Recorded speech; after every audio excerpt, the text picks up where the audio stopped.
Hello everyone, I'm Dr. Newman. Welcome to English 110, our online class for summer 2015. Very first thing I need you to do is to read the syllabus and addendum. Please read them carefully. You should always read your syllabi and addendum from any class you take. Lots of important information, things you need to know, especially attendance policies, assignments, expectations. Okay. Second, throughout the class, you will be asked to view several videos, mostly on punctuation and grammar. There are just some things that I am not going to leave up to the book and you to figure out. As you may have heard, I am rather stiff on grading some things in essays, comma splices, run-ons, contractions, fragments, and we're going to make sure you get what you need so that if you use these infractions now, you won't be when you leave this class. You cannot leave a college English class writing contractions, comma splices, fragments, etc. So we're going to take care of that. So after you have read the syllabus and addendum, if you would please, view the PowerPoint on punctuation. And here it is. First thing I'd like to talk to you about is joining independent clauses. What is an independent clause? Independent clause, as you may remember from 7th or 8th grade, independent clause has two parts, subject and a verb. We have independent clause, now we have a sentence. Here we have a compound sentence. Each one has its subject, verb, subject, and verb. I am, the shortest sentence in the American language, or as like we say down south, I is. Just kidding. Anyway, and the thing is about independent clauses, if you can join independent clauses, you can write correctly. 80% of what you need to do correctly is joining independent clauses. I didn't say you could write well, I said you could write correctly. Now, independent clause, joining independent clauses, we have a couple things to worry about. Let's go back here, independent clause, and our period, okay? Subject and verb, subject and verb. Right in this area, right here, is where a multitude of sin can be committed. We have three ways to join independent clauses. We have a period, we have a semicolon, we have a comma with a coordinating conjunction. Now, I'll also put up here independent clause, independent clause. Right in here is also where we can have our run-ons and our comma splices, which we all know are very bad because they cost letter grades for each one we find in your essays. So, bad. We're going to take care of that. Okay, now you ask, why do we have three ways to do it? As far as that goes, why do we have punctuation at all? We have punctuation simply so that when we read the written word, it will sound like the spoken word. Speaking came first. And when we finally started to write and other folks could write, instead of just royalty or the clergy, we said we need to make this sound just like it sounded when we heard it.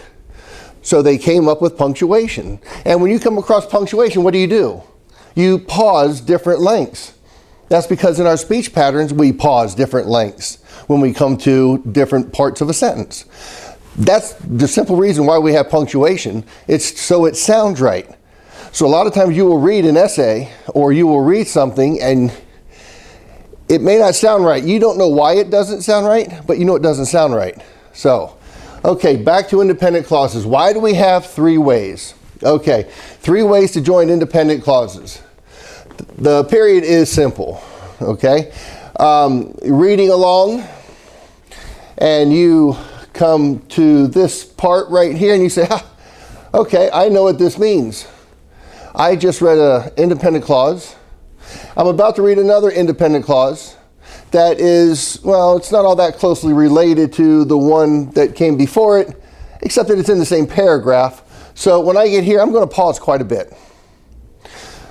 Scenario numero dos, number 2, sorry. Semicolon. I'm reading along and I come to the semicolon.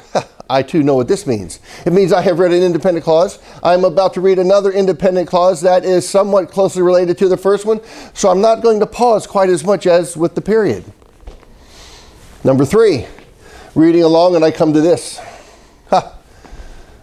I know this means that I have just read an independent clause. I'm about to read another, but they are very closely related. So I am not going to pause all that much.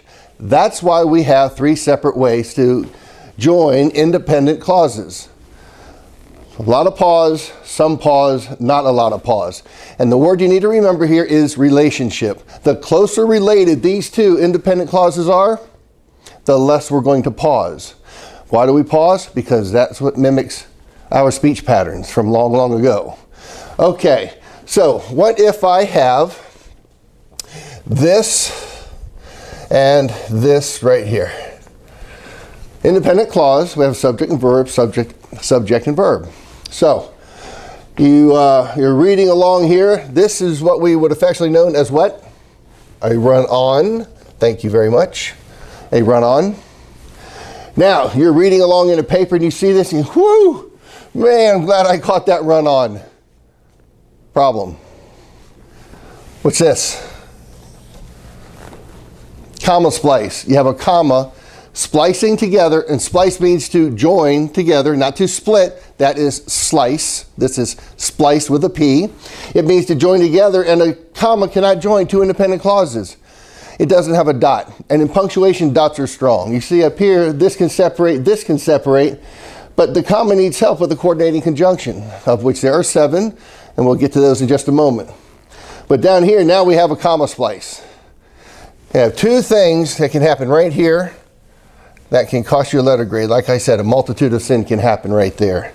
Okay, now, another thing about joining these, 7 coordinating conjunctions. Let's just go CC for coordinating conjunctions. There are 7.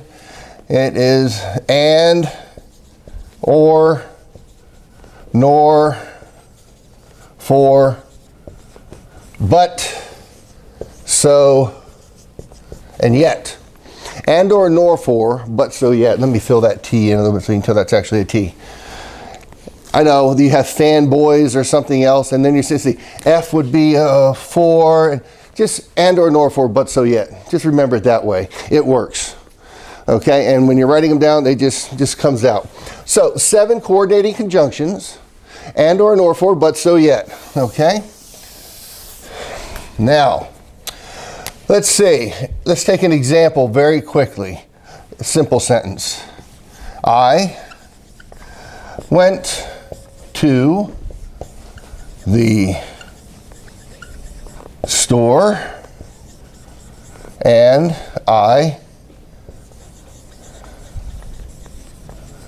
bought milk. It's a family show. We bought milk. Okay. Now, I went to the store and I bought milk. What do we have here? Do we have 2 independent clauses? Indeed we do.